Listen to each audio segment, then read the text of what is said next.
everyone, welcome back to the Relax and Craft YouTube channel. My name's Fleur and today we're going to be learning how to make these beautiful chainmail triangles. So they are based on Byzantine with a chainmail weave that we call Olivia. Some people call it bicycle chain, and what we're doing is we're creating a little Byzantine triangle and then connecting it along the sides as well to create these really lovely dense triangles. I've connected them together with little opal drops and some beautiful feather fluorites as well, but you can connect them or use them however you want to use them.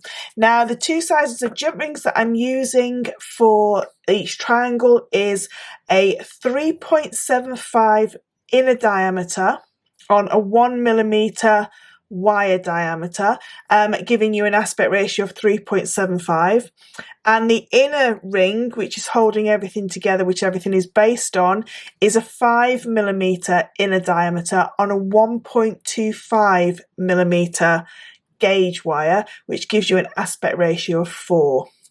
So this will work if you size it up or down, as long as you stick to those aspect ratios. There probably is a little bit of leeway with the aspect ratios, to be honest. And then I've used some teeny tiny little 2.5mm inner diameter on a 1mm wire just to connect everything together. The drops are on just normal little flat head pins, and the rounds are on flat head pins, and the drops are on a 0.8 wire. So tool wise, to make the chainmail sections only, I'm going to be using my Xeron pliers. Now these are like my dream team when it comes to chainmail. They're my bent nose pliers and my chisel nose pliers. I absolutely love these when I'm chainmailing. Really, really soft in the hands. They've got a really nice grip to them and they're nice size. If you are wanting to treat yourselves to new Xeron pliers, check out the link in my description. I do have some of these pliers on my website, as well as the sizes of jump rings as well on my website. All the jump rings are in size order, brackets, and then you can do the drop down to find the wire gauge that you want, and it also just tells you the aspect ratio as well of those sizes. So check out the website if you want the jump rings or the pliers. So to get started, what we want is we want to take one of our 5mm inner diameter jump rings. So this is the larger jump ring, and I'm just going to open that jump ring up. Now if you're new to chainmail, this weave is absolutely fine for anybody to have a go at. It's not an advanced weave at all. If you've never opened and closed a jump ring, I will add a little card at the top here somewhere that shows you how to open and close the jump ring properly, so you get a nice flush closing on your jump rings every single time. We're then going to take some of our 3.75 and we're going to pre-close 6 of them. So I'm just going to go ahead and pre-close those. Now you can either put them on the jump ring and then put them on the center jump ring and then pre-close and then close them, or pre-close them first. I'm just going to quickly go ahead and just give them a little close. What we're looking for is we're looking for both sides of the jump ring to sit absolutely flush together without any gaps. We don't want any gaps in chainmail or any steps in the jump ring at all. They need to go back together absolutely seamlessly. Okay, so I've got my 6 there, and then what I'm going to do is I'm picking up the larger jump ring. I'm going to place all 6 onto that larger jump ring, like so, and then I'm going to close that jump ring up. Okay, so I've now got my 6 smaller jump rings on my larger jump ring. Now, because this is a triangle and because we always do Byzantine in pairs, you can see that we've now got 3 sets of 2. Okay, so I'm just going to zoom you in just a little bit, just so you can see nice and clearly. So what I want to do now is I'm going to add a pair of jump rings to each pair on that triangle. So I'm going to just take the first 2 jump rings on the center circle and I'm going to add in an open jump ring, and then I'm going to add in another open jump ring to make it a pair. Now, one of the rules of Byzantine is we always work in pairs, and we always need 3 sets of 2 to be able to fold back. But what we're going to do, because we're creating this triangle that's like folded back over the centre, we're going to imagine that the large jump ring that's holding everything together is a pair of jump rings, and that's what's going to create the very first pair. So as long as we just ignore the fact that there's only one larger jump ring there, your rule will still apply with your 3 sets of 2. So I'm just going to go ahead and I'm moving on to the next pair now, and I'm just adding another pair of jump rings onto it, and then round to my third pair and just open and place that on, and then my last jump ring. These don't take that many jump rings for each little triangle, and like so. So now what I have is I've got 3 sets of 2. Okay, so you can see I've got 2 and 2, 2 and 2, 2 and 2. So now what we want to do is we're now going to make our Byzantine sections. Now, like I said before, the general rule of thumb with Byzantine is you need 3 sets of 2 to be able to fold it back. But because we're doing a unit, we're going to imagine that this central jump ring is the first set of jump rings for each of these points. So I'm going to pick up my first pen. Doesn't matter which one you choose. I'm just going to choose one of the double pairs, and I'm going to let the third pair fall either side, or the top pair fall either side. And then all I'm going to do is let them go around by the side of the large jump ring. Okay, so I'll just do that so you can see. Put those pliers down so it's not focusing on them. So I'm going to let the first pair just flop open. Okay, so I'm holding it by the centre jump ring. That pair's just gone over and open, and then I'm going to let them fold all the way down so they're sitting either side. Please ignore the state of my hands as well. I have a skin condition for my hands, so please ignore the state of them. So I've now let that jump ring pair, so the one at the top, fall either side of the large jump ring. When I open up the second pair and give this a little squeeze, what will happen is the pair that we folded down first is now sticking up in the middle of that second pair. Okay, so you can see there, it's like so. I'm going to do that one more time for you. So my 2 sets of 2, fold the first pair down so it's sitting either side of the large jump ring in the centre, open up the second pair, and it's these 2 jump rings that we're going to pick up with our next jump ring. So taking an open jump ring, we're going to pick up, let's see how close I can get for you, we're going to pick up the 2 jump rings that are sitting in the middle. Okay, like so.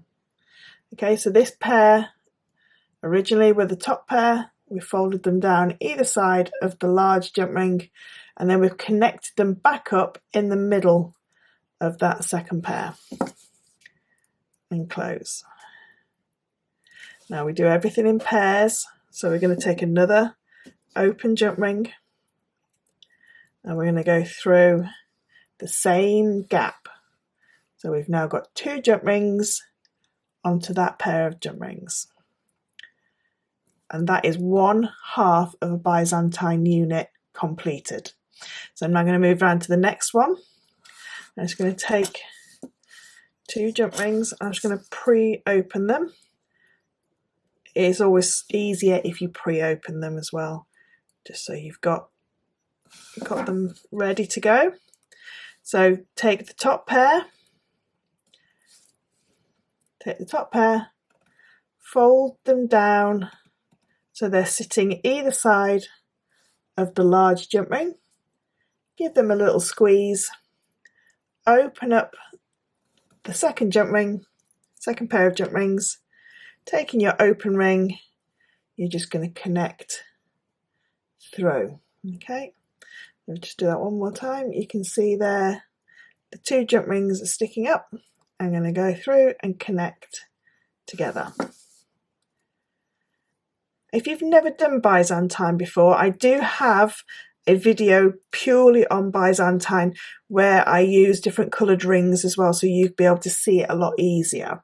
So I will put that again on a card in a second, just at the top of the screen, so you can go and watch that in more detail of how to do the Byzantine knot. I'm going to take my second jump ring and go through and close, and then this is my last one. So take my last pair of top jump rings, fold them down, taking an open jump ring, I'm going to go through and pick up the two jump rings and my last jump ring in the same space,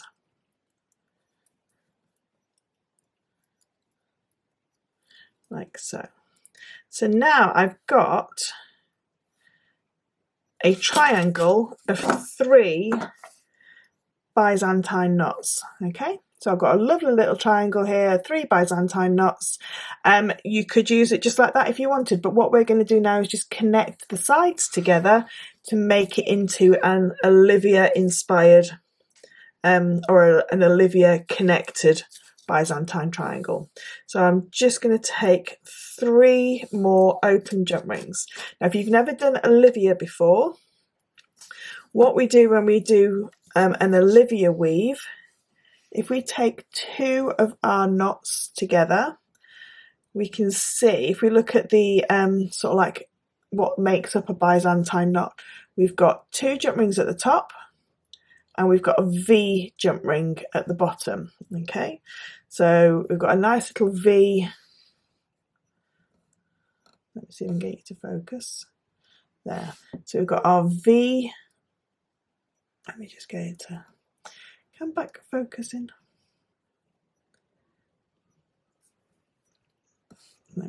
There we go. So we've got our V section here at the bottom and our 2 vertical jump rings at the top. So what we want, if we take 2 of those sections, we want a let me just grab my awl, 1 second. We want a top jump ring, so we want the inside left jump ring from 1 and the inside diagonal jump ring, and then from the same unit, and then we want the inside diagonal and the top diagonal from the next unit. Okay, so this is how we're going to connect now. So you can see how that's splayed out those Byzantine knots. So I'm just going to show you again. So take my 2 Byzantine units and I can see I've got my V's and my verticals. I'm going to take the inside vertical and the inside V from 1 unit and the same from the next unit along, so the V and then the top, and I'm just going to place in my jump ring so you'll be able to see then how it holds that together. So top and vertical, and then top and diagonal, and then diagonal and top, and you can see now how that's connected together. And close that ring up. And now we're going to move to the next one. Now this is a lot easier now because we've got, from this unit, we've only got 1 vertical and 1 V.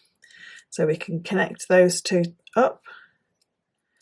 And then to connect it to the next little unit, we again go diagonal and vertical from the next unit. And close. And then our last one, you can see we've got all 4 of the jump rings here waiting. we take our last jump ring. This is all in the 3.75. We only need one of the 5mm on the centre, and there we have that now connected. And close, and there we've got our beautiful little triangle. Now you can use these triangles in whatever you want. You could have them on the center of a bracelet, so you could have it so it's connected in. You could start to chainmail away from this. If I just bring back what I've made with it, you can see I've used them as separate units and then just connected it together to one of my opal drops, and I've just reopened the bottom. So I've just taken a jump ring in the bottom and I've just brought that together, and there you have your beautiful little triangles. So using those 3 jump rings to connect, so this one here is the one where I've put the little drop on and the little fluorite on, and then ooh, come here, and then you've got your 2 jump rings at the top that you can connect in. So that is as simple as they are, and you can just make so many different shapes. You could, if you wanted to, connect 2 together to make a diamond, so you could connect them via a small jump ring at the top. You could put a gemstone in between as well. They're lovely little units that you can puzzle together and make into really unusual shapes with your chainmail. So I hope you've enjoyed watching this short tutorial on how to create these gorgeous little Byzantine Olivia triangles. If you have enjoyed this video, please consider subscribing to the channel, because I'm always dropping new tutorials, tool reviews or unboxings. And if you could give this video a little like and a comment, that would really help push it out in the algorithm of the YouTube world. Thank you ever so much for watching, and until the next Relax and Craft video, take care and I will see you soon.